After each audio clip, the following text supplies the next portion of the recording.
Bismillahirrahmanirrahim. Bismillah bihamdih. Assalamualaikum warahmatullahi wabarakatuh. Bapak-bapak, ibu-ibu, jamaah pengajian yang dirahmati Allah Subhanahu wa taala. Alhamdulillahirabbil alamin. Pada malam ini tiang kulungkum sami bisa menunaikan berbagai macam ibadah, di antaranya i'tikaf di masjid, di antaranya menunaikan salat berjamaah, di antaranya adalah kita mengaji. Tentu tujuan kita mengaji adalah untuk kita lebih mengetahui cara-cara, upaya-upaya dan doa-doa untuk kita mendekatkan diri dengan Allah Subhanahu wa taala dan lebih mengenal Allah dan lebih mengenal diri kita sebagai hamba Allah Subhanahu wa taala. Tidak ada lain tujuan yang pelunggung sami diperintahkan oleh Allah, diwajibkan oleh Rasul sallallahu alaihi wasallam yang namanya mengaji. Tidak ada lain tujuannya adalah agar tiang pelunggung sami lebih mengenal diri sebagai hamba Allah dan tahu apa tugas-tugas, kewajiban-kewajiban sebagai hamba Allah Subhanahu wa taala, dan kita lebih mengenal, lebih mengetahui siapa Allah Subhanahu wa taala. Pada bulan-bulan yang lalu sudah tiang sampaikan bahwa tiang pelunggung sami sebagai orang beriman, agar menjadi orang yang selamat dunia, bahagia dari dunia sampai akhirat, adalah harus kita jadikan diri salah satu dari yang 6. Pertama adalah abidun, menjadi ahli ibadah. Yang kedua, menjadi orang alimun, menjadi ahli ilmu. Dan yang ketiga, muta'allim, menjadi penuntut ilmu atau menghadiri pengajian. Yang keempat adalah wa imma walin, menjadikan diri sebagai pejabat. Yang kelima adalah muhtaripun, menjadi pengusaha, menjadi saudagar, menjadi orang pembisnis. Namanya muhtarib. Dan yang terakhir, yang keenam, inilah yang paling berat, muwahhidun mustagrikun bil wahidis samad. Ini adalah yang paling berat di antara yang 6, menjadikan diri sebagai orang yang muwahhid, selalu mengesahkan Allah. Apa yang dia lihat di bumi ini, sebelumnya dia lihat Allah Subhanahu wa taala. Seperti yang diungkapkan oleh Sayyidina Abu Bakar As-Siddiq radhiyallahu taala anhu, ma ra'aitu syai'an illa wa ra'aitu Allah qablahu. Kata Abu Bakar As-Siddiq radhiyallahu taala anhu, tidak sama sekali saya melihat kepada satu apapun, kata Abu Bakar, apapun yang saya lihat di dunia ini, sebelumnya saya lihat Allah Subhanahu wa taala. Tatkala Abu Bakar melihat hujan, sebelum beliau melihat hujan, beliau sudah melihat Allah Subhanahu wa taala. Apa artinya, Bapak Ibu? Perlu tiang pelunggung sami pahami bahwa setiap manusia punya 2 mata. Pertama namanya ainul jarihah, ini namanya ainul jarihah, mata kepala. Yang kedua, tiang pelunggung sami punya ainul batinah, mata batin. Adanya di latifatul qalbi, adanya di bawah susu kiri, ukuran 2 jari. Nah, mata batin inilah yang penglihatannya tak terbatas. Mata zahir atau ainul jarihah, mata kepala niki, penglihatannya terbatas. Seperti tiang mungkin apa yang di belakang tembok tiang tidak bisa melihat. Apa yang di samping, jangankan belakang tembok, di belakang tiang sendiri kami tidak mengetahuinya. Demikian halnya juga dengan pelunggung sami. Terbatas sekali penglihatan daripada ainul jarihah, mata kepala, mata zahir terbatas penglihatannya. Tapi kalau mata batin, Bapak Ibu, apa yang ada di Makkah bisa dia lihat karena ketajaman yang namanya mata batin. Jadi makna ungkapan daripada Sayyidina Abu Bakar As-Siddiq radhiyallahu taala anhu adalah mata jarihahnya, mata kepalanya melihat hujan, sementara mata hatinya melihat Allah, artinya koneknya, nyambungnya adalah Allah Subhanahu wa Ta'ala. Tidak semua sahabat bisa, Bapak Ibu. Umar ibn al-Khattab, beliau mengikrarkan dirinya tidak mampu seperti Sayyidina Abu Bakar As-Siddiq radhiyallahu ta'ala. Apa ikrar? Apa pernyataan daripada Umar ibn al-Khattab?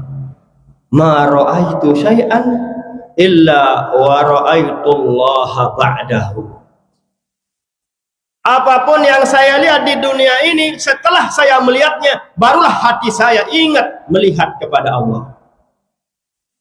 Jadi jangan pelungguh bayangkan yang namanya melihat Allah kayak pelungguh melihat hujan, kayak pelungguh melihat tiang. Bukan. Melihat Allah artinya adalah mengingat Allah. Di dalam hatinya yang ada adalah Allah. Pelungguh melihat hujan berarti yang ada di bayangan mata tiang pelungguh adalah hujan. Pelungguh melihat pesawat berarti yang ada di bayangan kelopak mata tiang pelungguh adalah pesawat.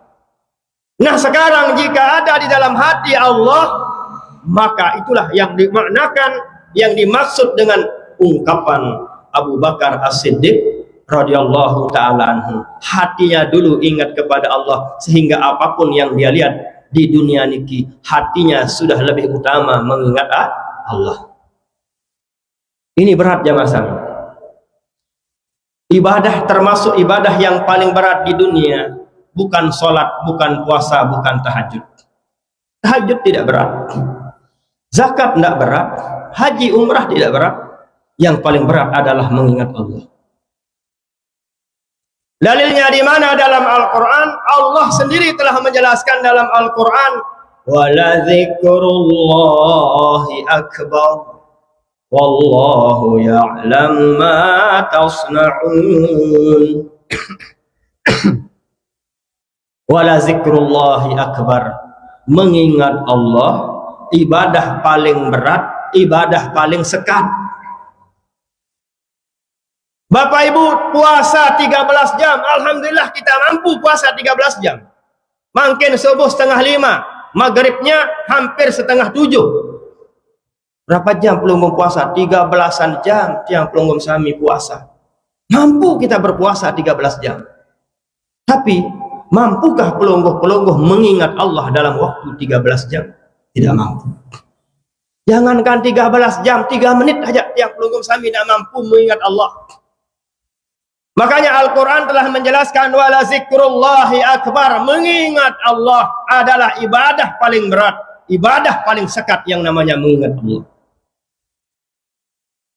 Kalau puasa atau ibadah yang lain, alhamdulillah mampu tiang pelungguh sami lakukan. Kita wukuf di Arafah, berangkat pagi, meninggalkan Arafah maghrib, seharian pelungguh tunaikan ibadah, mampu.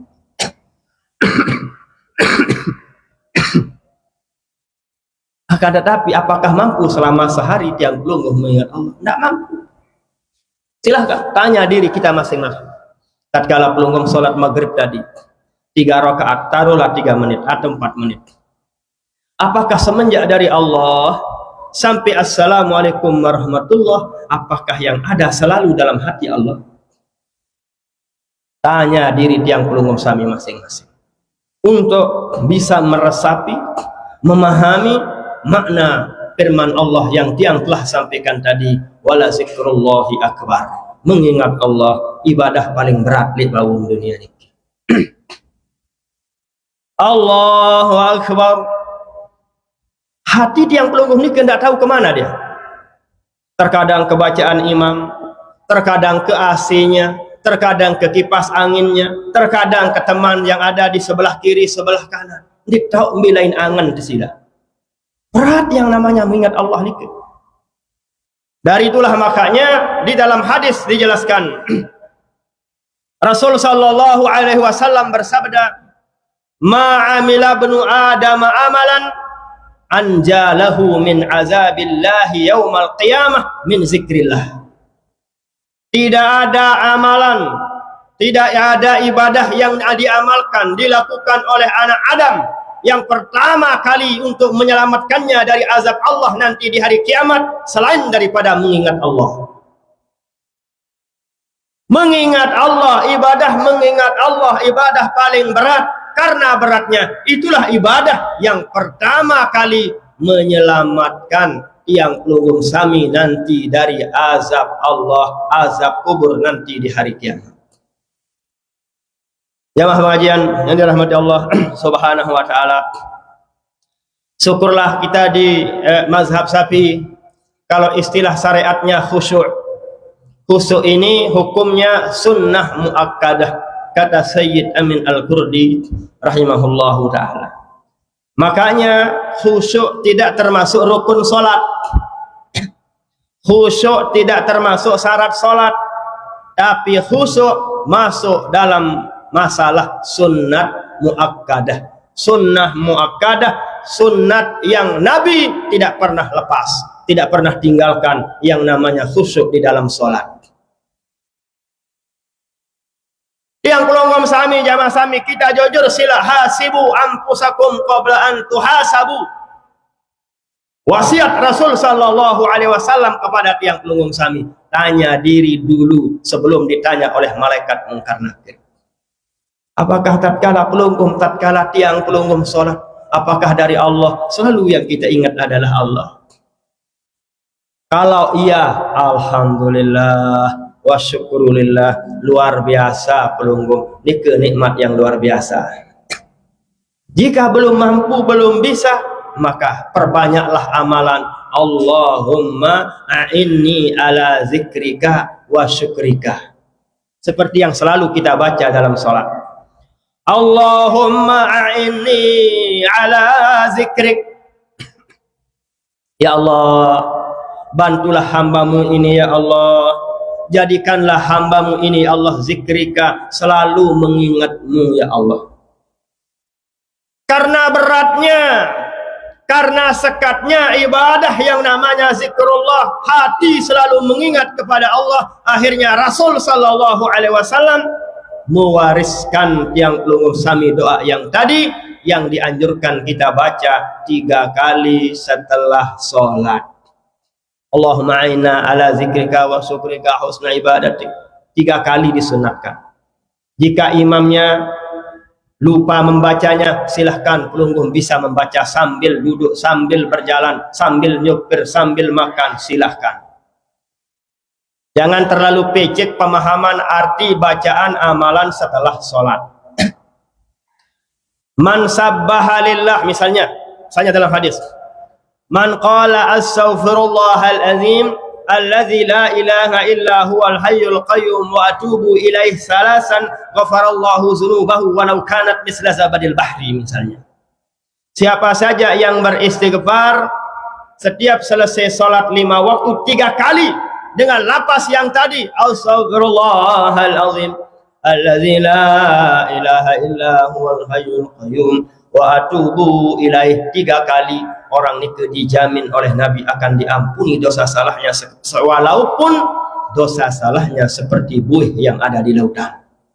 Tapi istiqomah, dan papan solahangan doang bun istighfar. Istighfarnya hanya tatkala dia susah, tatkala dia senang, lupa kepada Allah subhanahu wa ta'ala, yang selalu dia pikirkan, sibuk dengan nikmat-nikmat Allah, rugi dia, susah dia, miskin dia, barulah ingat kepada Allah. Ndan samara nike sila papa susah doang bu ingat Allah. Seperti nike juga kurang lebih nasibnya ustad-ustad tuan guru nike sila, dicari sama jamaahnya tatkala dia susah. Mati inaknya, mati papunya, tuan guru depeta. Papan saya senang gorok sampi, gorok bembek, depeta tuan guru. Saya depeta Pak Bupati. Paling kurang saya depeta Pak Kepala. Apa sebab? Terjauhan air 10 kardus. Nah, ini ke resiko pelungguh-pelungguh yang jadi tokoh agama, tokoh masyarakat. Dan itulah makanya tidak boleh seperti ini ke jamaah sami, kita mengingat Allah tatkala kita susah, bila perlu tisra wa dharra. baik dalam keadaan suka maupun duka, selalu kita kembalikan hati ini yang mengingat dan menyebut Allah Subhanahu wa Ta'ala. Jadi siapapun yang beristighfar 3 kali setelah sholat tapi istiqamah, continue dia dalam keadaan sehat, dalam keadaan sakit, selalu dia baca. Waktu dia sholat berjamaah maupun tidak sholat berjamaah, dia selalu baca. Baik dalam pada waktu sholat hadir maupun musafir, selalu dia amalkan 3 kali sholawat setelah sholat. 3 kali istighfar, begitu, bukan 3 kali sholawat. Nabi menjaminnya, ghafarallahu dzunubahu walau kanat misla zabadil bahri. Dosa salahnya akan diampuni oleh Allah sekalipun dosa salahnya seperti buih yang ada di lautan. Alhamdulillah kita lulus nih. Kita baca Allahumma antas salam dan seterusnya. Intinya seperti begini juga dalam hadis. Man qara'a ayatal kursi ba'das shalawatil mafruḍat. Siapa saja setiap selesai salat fardu selalu dia amalkan ayat kursi, lam yamna'hu min dukhulil jannati illa ayyamuta. Tidak ada yang bisa menghalangi orang itu untuk masuk surga selain mati. Hanya hidup nikalah yang menghalangi dia untuk masuk surga. Jika dia mati, langsung dia ke surga. Siapa nikah? Bagi orang yang istiqomah mengamalkan ayat kursi setiap selesai sholat fardu, apalagi setiap selesai sholat sunnah. Nah, kalimat hadisnya yang mengatakan ba'da, setelah sholat, tidak mesti maksudnya setelah sholat. Assalamualaikum warahmatullahi, assalamualaikum warahmatullahi, langsung baca.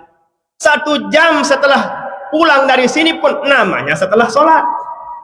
Cuman afdolnya tatkala masih berada di mana dia duduk menunaikan sholat.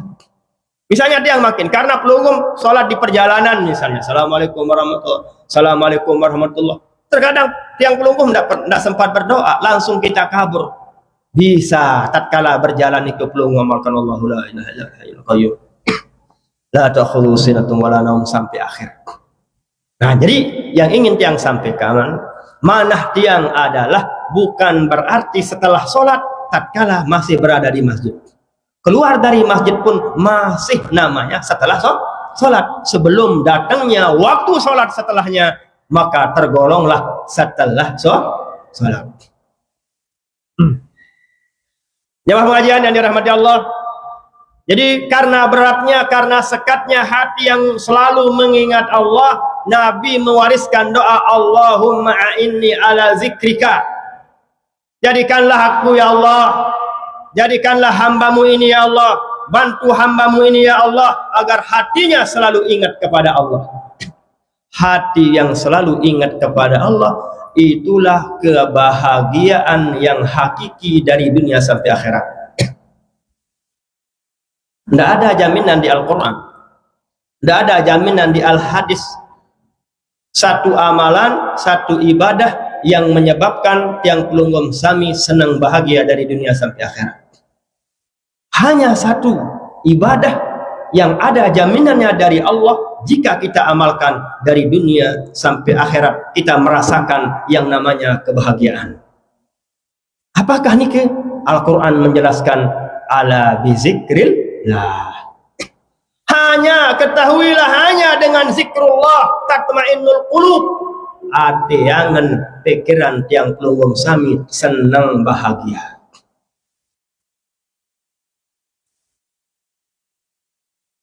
Tidak ada jaminan nanti di Al-Quran maupun hadis saya luik kepeng senang bahagia.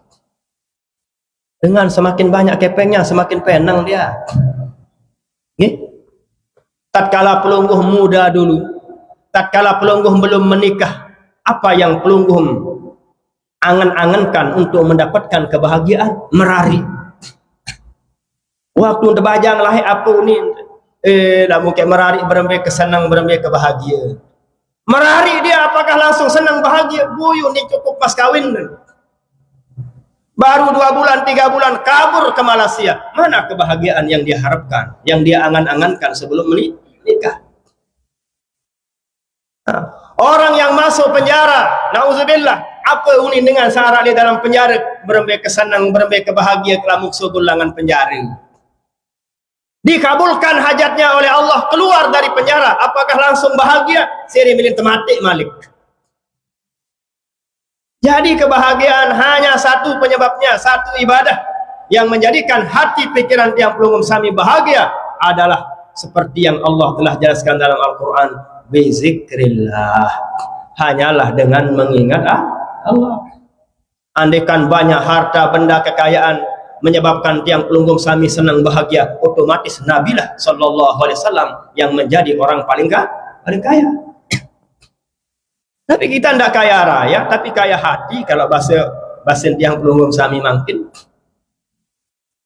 Ma ra'aitu min baiti Rasulillah sallallahu alaihi wasallam dukhanan min mundu salasati ayyam. Tutur cerita daripada para sahabat, sudah 3 hari 3 malam saya tidak pernah melihat ada asap, ada pendat yang keluar dari rumah istri-istri Rasul sallallahu alaihi wasallam.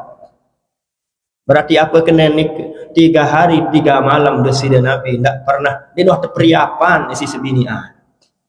Nabi sebab tidak ada yang diperiap, mau masak Nabi tidak ada, gandum tidak ada. 3 hari 3 malam. Siapa pelunggung-pelunggung yang 2 hari 2 malam tak pernah makan minum? Tak ada. Semiskin-miskin demangkin. Kita miskin, alhamdulillah ada raskin. Ini sering ditanyakan di masyarakat. Hukum jamaah, hukum orang yang menerima raskin atau BLT, bantuan orang stroke. Jadi BLT ini untuk orang stroke pelunggung. Yang dapat adalah orang yang tidak miskin, yang dapat orang sehat, terkadang nyari haji dia. Bagaimana hukumnya? Tetap termasuk dalam kategori pencuri. Apa kena maling itu? Maling, sarik artinya allazi yasriku haqqa ghairihi, yang mengganggu, yang mengambil, yang mencuri hak orang lain, itulah namanya pencuri. Maling juga nih. Solusinya bagaimana? Silahkan pelunggung ambil, tapi berikan kepada yang lebih miskin daripada pelunggung yang dapatkan. Arwah mau teh busoge. Ada yang dapat sementara dia menjadi PNS. Tidak apa-apa, misalnya sekarang dia PNS, dia menjadi Pak Haji misalnya. Jika keadaannya seperti ini, boleh dia terima raskin, boleh dia terima BLT. Yang misalnya menjadi haji atau pelunggung menjadi pegawai negeri, bisa saja pelunggung termasuk orang miskin. Hah? Yang guru itu. Oh ya. Ya.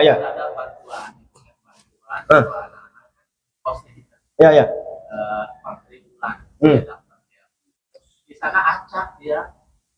Acak ya. Iya. Ya. Jadi kita kasih tahu dia bahwa sebaiknya itu diberikan pada teman-teman yang ya. Oke. Nah itu ya tergantung bagaimana aturannya. Intinya jika piwal dengan aturan maka salahlah ia. Silahkan apa kata aturan di bos pelunggung. Jika itu haknya anaknya atau anak yang yatim, anak yang fakir miskin, maka itulah yang berhak menerima. Tidak boleh yang lain. Siapa yang bersalah? Ya kepala sekolahnya. Karena kan sudah ada aturan pelunggung. Dengan aturan itulah yang mengatur, yang harus kita ikuti. Imam kita aturan yang mengatakan, oh uang ini, beras ini, sumbangan ini yang boleh mendapatkan adalah yang kriterianya ABC. Itulah yang mendapatkan. Jelas sikit Pak Guru? Nah kita lanjutkan. Jadi saya seorang haji misalnya, atau pelunggung sebagai pegawai negeri. Pelunggung sebagai pegawai negeri. Tapi pelunggung bisa juga termasuk orang miskin. Gambarannya bagaimana? Gambarannya adalah jika pelunggung sebagai pegawai negeri, misalnya istrinya pelunggung 4, pira bijen 2 losin bijen 4 likur. Gajinya berapa menjadi pegawai negeri? 10 juta. Gaji sebulan 10 juta. Tapi istrinya 4, anaknya 2 losin. Miskin namanya nikah. Bayangkan kalau 10 juta isteri 4 pada 2 juta satak seket. Buat biji anda pira setengah losin. Miskin namanya ni ke. Jangan lihat profesinya, lihatlah penghasilannya. Berapa banyak orang yang sederhana dia. Kelihatannya Masya Allah, Tabarakallah, sederhana kelihatannya. Mohon maaf, hina kelihatannya. Tapi ternyata kepengnya lebih banyak ketimbang tiang pelunggung sana. Ada sahabat yang tahu aktivitasnya setiap hari menjadi pemulung. Masih hidup mungkin. Yeah. Jadi pemulung dia, aktivitasnya setiap hari ni cari-cari barang bekas, cari-cari botol-botol mineral, cari-cari kardus. Tapi Masya Allah, suami istrinya sudah haji, mobilnya sudah 2 pelunggung. Kelihatan aktivitasnya memang hina, sederhana, tapi kepengnya lebih banyak ketimbang tiang pelunggung sami yang bergaya berkedas-berkedas itu. Nah, jika orang seperti itu, maka wajib zakat bagi dia. Wajib dia berzakat karena dia termasuk orang yang kaya. Sikut jadi dengan sugih wasilah. Maka Arab jadi dengan miskin maulah. Aku angkat dan milih jadi dengan miskin. Nabi SAW berdoa, Allahumma hyini miskinan. Ini hadis yang jarang disampaikan dan tidak ada orang yang mau mengamalkannya. Ya Allah, hidupkanlah diriku miskinan dalam keadaan fakir and miskin. Ya, penunasan Rasul sallallahu alaihi. Bani kira-kira amalan, dia bani amalan dua ni. Yang pelunggung selalu berdoa, Allahumma rzuqna rizqan halalan wasi'an mubarakan. Milik rezeki, padahal rezeki yang sudah diberikan oleh Allah belum selesai. Yang kembalikan dulu. Jika keadaan orang yang sudah jadi haji, sudah menjadi PNS, sudah menjadi ASN, sudah menjadi pegawai negeri, ternyata dia termasuk dalam kategori orang miskin, maka boleh dia terima raskin, boleh juga dia terima BLT. Karena jangan lihat profesinya, tapi lihatlah penghasilannya. Jadi paling aman nanti fatwa dari MUI Lombok Timur. Ini sekedar gambaran dari dia. Kita lanjutkan. Karena beratnya yang namanya mengingat Allah Subhanahu wa Ta'ala, Rasul sallallahu alaihi wasallam mewariskan kepada doa kepada tiang pelunggung sami, Allahumma a'inni ala zikrika wa syukrika wa ibadatik, dianjurkan untuk kita amalkan 3 kali setelah selesai sholat. Tidak mesti yang namanya selesai sholat, assalamualaikum, assalamualaikum, pelunggung pulang juga namanya selesai sholat. Mudah-mudahan ini bisa kita amalkan. Yang namanya hati selalu mengingat Allah Subhanahu wa Ta'ala. Dalam hadis lain, ini semua sebagai gambaran mulianya, beratnya, sekatnya yang namanya mengingat Allah. Ma yatahassaru ahlul jannati fil jannah illa sa'atan marrat alaihi walam yazkurillah. Satu-satunya yang disesali oleh ahli surga nanti adalah semasa hidupnya di dunia hatinya selalu lupa kepada Allah. Itu yang dia sesalkan. Karena apa? Karena ukuran kedekatan tiang pelunggung dengan Allah nanti di surga seukuran kuatnya tiang pelunggung mengingat kepada Allah Subhanahu wa Ta'ala. Yang menyesal adalah orang yang semasa hidupnya di dunia jarang mengingat Allah.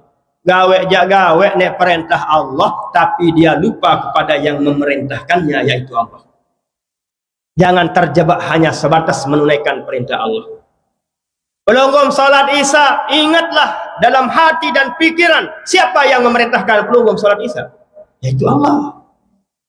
Kalau di tatkala pelunggung salat Isya, tatkala pelunggung salat Maghrib, tatkala pelunggung salat subuh, yang ada di hati pelunggung adalah ustaz, adalah tuan guru, adalah kiai, adalah syekh, berarti masih ada unsur kemusyrikan namanya itu.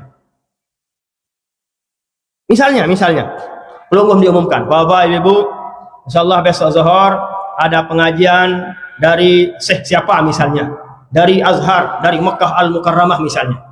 Yang ada di hati pelunggung Nabi, syekh. Lalu keliti lemak sembahyang zuhur karena syekh. Pelunggung datang karena syekh, ndin karena Allah. Memang berat sih lah. Itulah yang ada di kitab niki jamaah sami. Pokok aji kitab niki ya salah doang kepengitan. Kalau pelunggung baca kitab niki sedikit pun tidak ada nampak kebenaran, kebaikan pada diri tiang pelunggung sana. Salah ada doang kepenggitan. Begitulah hikmah akibatnya jika kita mengaji kitab tasawuf, jika belajar ilmu tarekat, kita diajarkan supaya salah itu ada pada diri kita, bukan salah pada orang lain. Kita doang tahu salah ni ke? Al-insan mahallul khata'i wan nisyan, sabda Rasul sallallahu alaihi wasallam. Salah ni ke ada pada diri sendiri, manusia ni ke sendiri. Jangan salah ada di orang lain.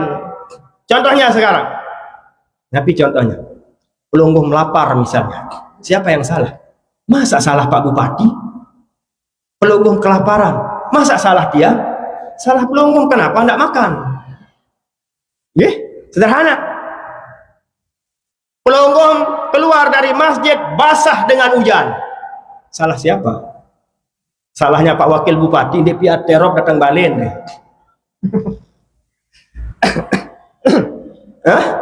Salahnya pelunggung, kenapa anda bawa mobil? Kenapa anda beli payung? Salah itu ada pada diri tiang pelunggung sang. Sebinian pelunggung, jangan pelunggung pagi hari siang hari iya diri ruan kangkung plus gerupung. Salah siapa? Masa salah istri pelunggung? Salah pelunggung. Tidak pernah pelunggung berikan uang kepada istri pelunggung. Coba pelunggung berikan uang kepada istri pelunggung setiap hari 300.000, lain kandut nyampah, lain kandut bertengari, lain kandut ke malam.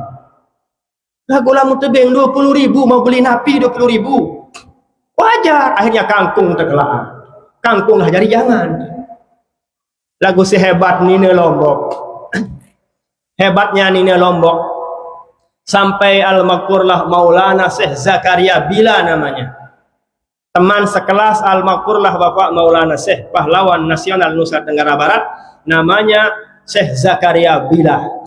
Tinggal di Mekah, lahir di Mekah dan meninggal di Mekah Al-Mukarramah. Beliau termasuk alumni Madrasah Salat Yasin. Singkat cerita, beliau tidak mau menikah kalau bukan muridnya al-makurlah Bapak Maulana Syekh. Beliau tidak mau menikah kalau wanita itu belum diajar oleh al-makurlah dan guru Kiai Haji Muhammad Zainuddin Abdul Majid pahlawan nasional Nusa Tenggara Barat. Tidak mau menikah. Baru saya mau menikah jika saya menikah dengan orang Lombok dan pernah diajar oleh Syekh Zainuddin. Saya dan ini Syekh Zakaria Bila. Sehebat Nina Lombok. Pertama, penilaian beliau dari mana hebatnya Nina Lombok. Kalau wanita ibu-ibu di Lombok kalau duduk ini seperti tahiyat. Ini sangangkang anu. Begitu kalau Lombok itu yang dinilai oleh Syekh. Masya Allah luar biasa Nina Lombok. Kalau dia duduk Masya Allah duduknya seperti pelunggung duduk tahiyat nih. Dan Nina lain separuh menuntan ngangkang sama dengan besila. Yang kedua hebatnya Nina Lombok bapak-bapak, diberi oleh suaminya kepeng 20.000 bisa menjadi 50.000. Itu hebatnya Nina Lombok. Caranya bagaimana? Lewat jual sayur, belanja 5.000, berutang 20.000. Itulah semangat hebatnya Nina Lombok. Nah jadi kita kembali, kesalahan itu ada pada diri. Itu diantara tujuan daripada mengaji kitab tasawuf maupun tarekat adalah agar kita tahu, pahami, dan hayati dan amalkan kesalahan itu ada pada diri kita, bukan pada orang lain. Contohnya seperti yang dia katakan tadi. Enggak kandut sila, kangkung doang, kanci bebero, iya doang. Atau Indomie dan seduh hasil angkat ini menceret. Salah siapa?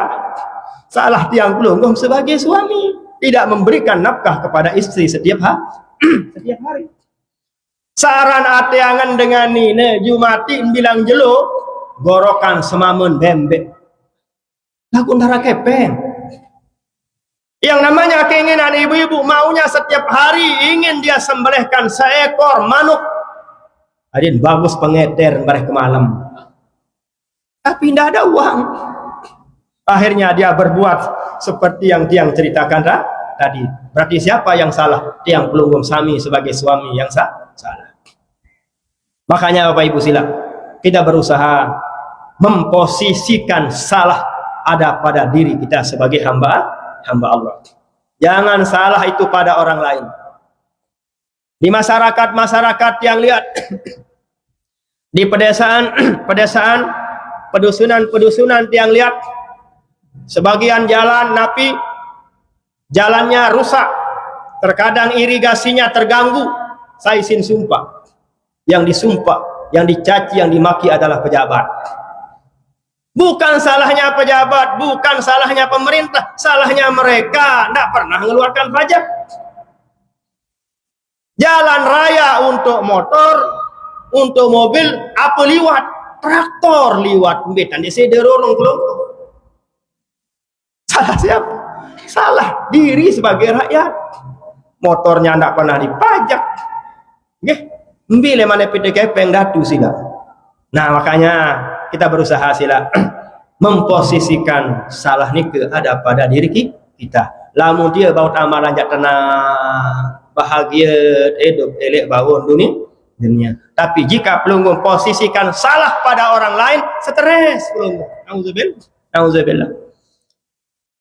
Kita baca dulu sedikit nih, ke waktu tinggal 10 menit. Hah? 3 menit? Oh. Berarti lainnya jam tiang nih. 9 ya? Nah 9 lah. Kita baca sedikit. Sudah tiang jelaskan tadi.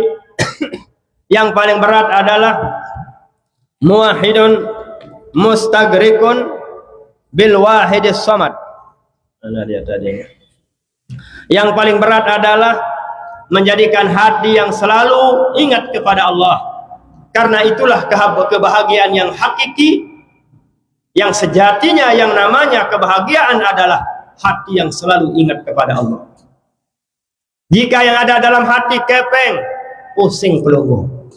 Jika yang ada di hati pelunggu, usaha pelunggu punya dam 20, 5 pulang damnya, pusing mbelain salimolas. Pusing sila. Hanya bizikrillah tatmainnul qulub, seperti yang tiang gambarkan tadi. Orang yang punya uang dan tidak punya uang sama-sama susah. Cuma susahnya beda. Orang tidak punya uang, yang dia susahkan, dari mana saya dapatkan uang? Orang yang banyak uangnya, yang dia susahkan, untuk apa saya gunakan uang saya ini agar berkembang? Ada dah susah, cuma lain-lain susah. Makanya apa? Satu-satunya ibadah yang ada jaminan dalam Al-Quran, yang menyebabkan hati, angan, pikiran tiang pelunggung kita menjadi orang bahagia dari dunia sampai akhirat, hanyalah mengingat Allah. Dan seukuran kita mengingat Allah di dunia, seukuran itulah dekat kita dengan Allah nanti di sorga. Masuk sorga, tapi yang punya sorga tidak mau bertemu dengan tiang pelunggung, malu kita sila. Tiang undang pelunggung di acara azumah, acara resepsi, acara zikiran, tiang undang pelunggung, tapi tiang sebagai tuan rumah tidak mau bertemu dengan pelunggung, ilah sila. Kemeletek bersuap bareh. Masuk sorga, tapi Allah yang punya sorga tidak mau bertemu dengan pelunggung. Kenapa? Semasa hidupnya di dunia jarang mengingat Allah, hanya menunaikan perintah Allah. Salat alhamdulillah lulus, tapi dalam hatinya tidak pernah ada kesadaran, pikirannya tidak pernah ada pikiran bahwa apa yang saya lakukan adalah perintah Allah. Itulah kalau istilah hadisnya namanya maqam ihsan. Kan rukun agama Islam ada 3 Bapak Ibu. Iman, Islam, ihsan. Iman di dalam hati. Ihsan pegawaian zahiriyah. Ihsan adalah mengkolaborasikan, menggandengkan antara iman dan Islam. Iman di dalam hati, beriman kepada Allah, antasyhada la ilaha illallah, ya hati yang yakin bahwa tiada Tuhan selain Allah. Karena hati beriman kepada Allah, beriman kepada malaikat, sampai kepada qada dan qadar Allah, harus kita buktikan dengan jasmani ini. Itulah Islam. Jangan hati beriman kepada Allah, lagu ndarak bun gawe perintah Allah. Berjumat tidak mau. Mana imanmu? Katanya beriman kepada Allah, tapi Allah memerintahkan sholat 5 waktu. Mana pernah dia lakukan 5 waktu? Maka imannya harus dia buktikan dengan Islam. beriman kepada Rasul sallallahu alaihi wasallam, tapi sunnah-sunnahnya Rasul sallallahu alaihi wasallam dia abaikan. Lebih-lebih di akhir zaman berat mengamalkan sunnah Nabi. Jarang tiang pelunggung sami yang mengamalkan sunnah Nabi. Man tamassaka bisunnati inda fasadi ummati falahu ajru mi'ati syahidin. Siapa saja yang berpegang teguh ke sunnah Nabi di akhir zaman, pahalanya adalah seperti 100 orang mati syahid. Ilmu mengamalkan sunnah Nabi supaya tidak kesiangan. Sunnah Nabi ini terlalu banyak, Bapak Ibu. Tidak ada satu orang pun yang mampu mengamalkan semua sunnah Nabi. Dia menjadi ulama, dia menjadi aulia Allah, banyak sunnah Nabi yang dia lakukan. Lagu arak doang dia bau amalan. Sebinian jaga sekek. Berarti dia man bau dua nu. Dia man bau telu, dia man bau empat. Ada saja pokoknya, karena terlalu banyak sunnah Rasul sallallahu alaihi wasallam. Yang pelungguh diwajibkan, dianjurkan 1/10-nya. Fa'mal walau bil usyri kaz-zakati takhruj bi nuril ilmi min zulumati. Kata Imam Ibnu Ruslan rahimahullah, minimal 1/10 kita amalkan sunnah Nabi. Mana maksudnya 1/10 dari sunnah Nabi yang pelungguh ketahui. Misalnya yang kita tahu sholat sunat, misalnya sholat sunat wudu 1, sholat sunat tahiyatul masjid, sholat sunat qabliyah, sholat sunat ba'diyah, sholat sunat witir, sholat sunat istikharah, sholat sunat hajat, sholat sunat taubat, sholat sunat tahajud.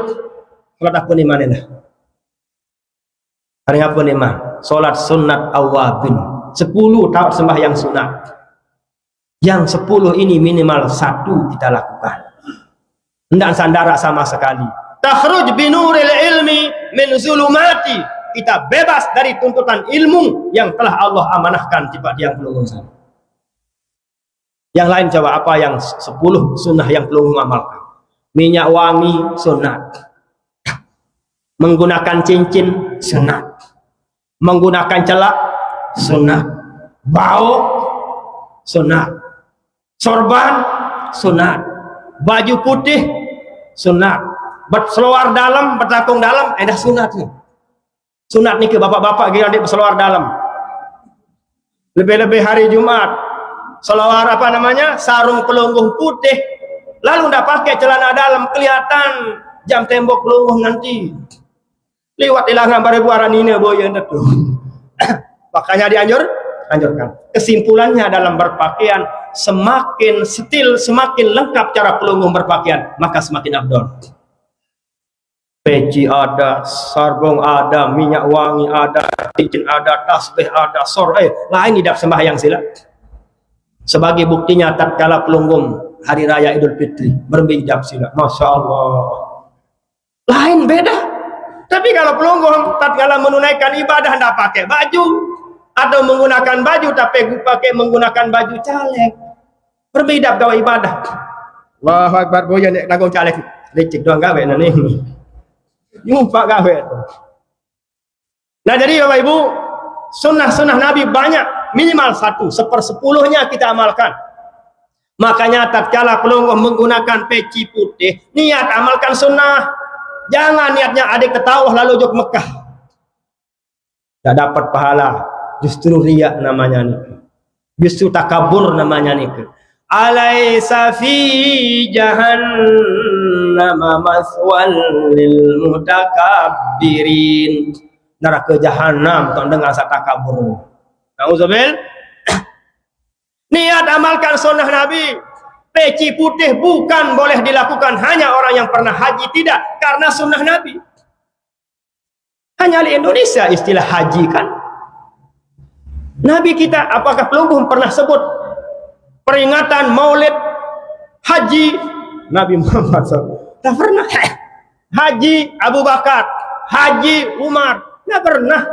Karena haji ini ke istilah Indonesia. Karena begini, karena pengalaman yang di pedusunan pedesaan ini ke, Karena yang kalau lebih laku dia dusun-dusun. Dia laku dia kota-kota. Apabila ada orang sudah umrah, orang yang sudah umrah nikah menggunakan sorban, sudah habis waktu nikah. Habis ya? Lihat ini tuh. Sedikit. Okay. Jika dia seorang yang umrah lalu dia gunakan sorban seperti niki, menggunakan peci putih, tetangga yang sebelah batur. Itu namanya mengolok. Karena ini sunnah Rasul sallallahu alaihi wasallam, menggunakan peci adalah sunnah. Nggih? Fa inna khaira siyabikumul bayad, sabda Rasul sallallahu alaihi wasallam. Pakaianmu yang terbaik adalah yang putih. Sampai masuk liang lahat pun kita disunahkan menggunakan yang putih. Masa dengan lalu haji doa kanggo kadu topong putih, rugi saya jual songkok. Nah, makanya setiap peci ada di pelonggong, setiap ada seperti niki, setiap ada cincin, setiap menggunakan minyak wangi, setiap ada bau, niat amalkan sunnah. 24 jam tak putus-putus pelonggong amalkan sunnah Nabi. Assalamualaikum warahmatullahi wabarakatuh.